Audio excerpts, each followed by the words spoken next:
How to pin a message on Messenger.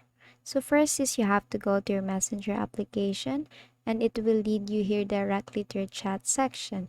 Now all you have to do is to tap on that message or that conversation that you want to pin and then choose the message that you want to pin. Let's say I want to pin this message. So you just have to long press on that message and four options will actually come out of on the bottom. So you will see reply, copy, pin, and more. So you tap on pin. Now you have actually pinned that. To be able to see your pinned messages, you just have to go to the information about this chat on the upper right and then scroll down till you see more action section.